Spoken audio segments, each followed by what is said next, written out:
The government says it's your money to voters, but clearly this is not what the scheme was intended for, was it? Well, absolutely not at all, Tom, and good afternoon. Great to join you. As the Treasurer has said today, we are giving Australians who need to access their super the choice. And there's been a lot of criticism, particularly against young people who might be using their superannuation to purchase items such as furniture and the like. Well, we're not in the business of telling all Australians who want to access their super how to spend that money. And so we have some 1.8 million Australians who have accessed their superannuation for all the right reasons. And as I say, it's up to them how that money is spent. So 11% being spent on online gambling. No concern about that? Well, Tom, the bottom line is that as a government, we have moved incredibly quickly, whether it be JobKeeper, whether it be JobSeeker, whether it be the urgent support required for business, whether it be the massive investment in health. We have moved quickly and urgently to address the coronavirus pandemic and to make sure that the economy stays afloat. And that also includes providing early access to superannuation for those who do need it. So we are saying to Australians, please spend it. Obviously, we need them to spend it wisely, but we want to give Australians the choice. And I don't think when we need to roll this money out so quickly, I don't think it's appropriate that we start being the nanny nation and telling Australians how they can spend their superannuation. It is their money, Tom. That's the bottom line. It is their money, but I'm asking you if it's a good use of their money. This is money that was supposed to be there for their retirement. We have a scheme where there is enforced saving. The Coalition agrees with that scheme, whether it's a good use to be pulling it out and 11% to be spent on online gambling and also increased money on alcohol. Well, Tom, the sum $14.8 billion has been released under this scheme, and obviously this money has been accessed because Australians need it. So, as I say, we're not in the business of telling Australians how to spend their money. That simply would not work. We would not be able to release just superannuation. On that point when you said no, hang on a minute, Tom. We would not be able to release superannuation on the basis that we dictate how every dollar is spent. So most Australians have obviously spent that money very wisely, and we trust in Australians. And we trust Australians, unlike Labor, which clearly does not trust Australians. And at this time, when so many Australians need support, let me just jump in with this one. We have to. You just said put that release trust the in. money. Okay, you have trust, but you said release the money to people who need it. 40% of the people that access their superannuation had no reduction in their income. Doesn't that show they didn't need it? Well, not necessarily at all, because obviously we don't know what's around the corner, and there are many Australians concerned about how they are going to get through the end of the year. I mean, this is not over.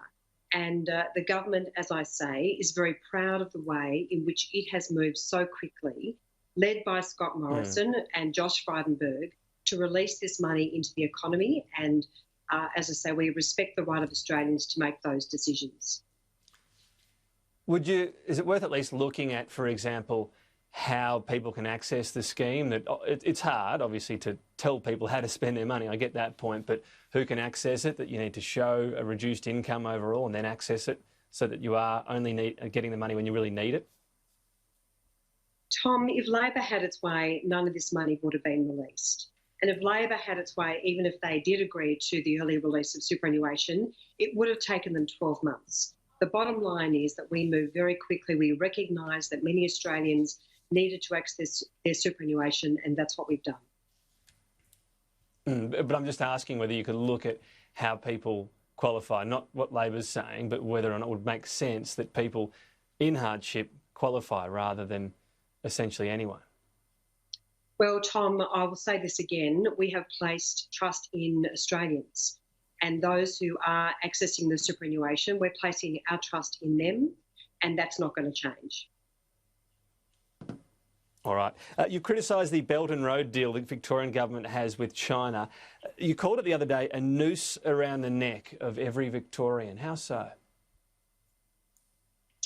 Well, I think what we've seen from the Belt and Road agreement, Tom, is right across this nation deep concern about the Victorian government's decision to enter into this agreement, which is not in Victoria or the nation's interests. But what we are not seeing is federal Labor MPs stand up to Daniel Andrews. Where are the Victorian Labor MPs in calling for this agreement to be cancelled? I think there's a lot of concern that this will have a very serious impact on jobs.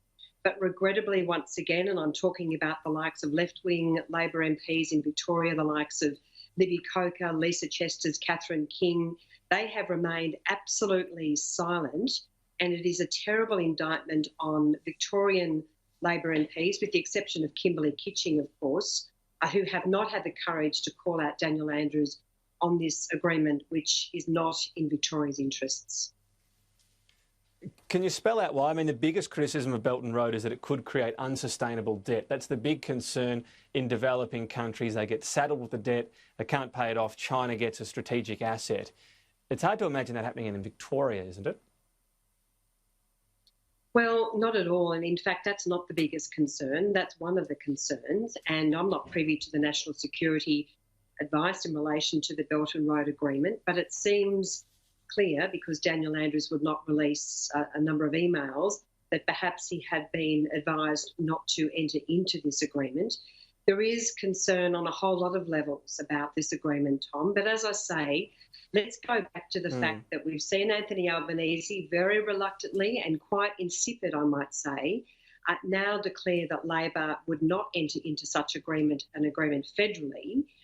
And yet we have seen federal Labor MPs missing in action on this agreement, and that's a very poor indictment on those MPs, that they have not had the backbone to stand up in Australia's interests, which frankly is what this is all about. But just on the specifics of it, because Daniel Andrews has said this will be a case-by-case basis, so you don't sign up to Belt and Road and then have to do something down the track with China. It's case-by-case. What's the issue with that? Well, the issue with that, Tom, is we don't actually know the details of this agreement, and that's also a great deal of concern. We've seen Belt and Road agreements in other parts of the world where China has been given the capacity to build highly sensitive telecommunications networks. We've seen a decision in the United States where the importation of electrical equipment to be used on the power grid has now been banned. So we are also seeing increasing concerns about China's ability to infiltrate itself in relation to some of that very sensitive infrastructure. The bottom line is we do not know the details of this agreement, but what we do know is that this is not in Australia's interests. This agreement is not in Victoria's interests, and yet we have seen a very, very poor prosecution of this issue from Victorian Labor MPs. I mean, even Richard Marles was, frankly pathetic. The deputy leader of the Labor Party here in Victoria, who first of all said, oh, well, we'll look at it on a case-by-case basis. He then crawled back from that position and has really showed very, very poor judgment on what is a very significant foreign policy issue. We are out of time. Senator Sarah Hendren, thank you for your time. Speak soon. Great to talk to you, Tom.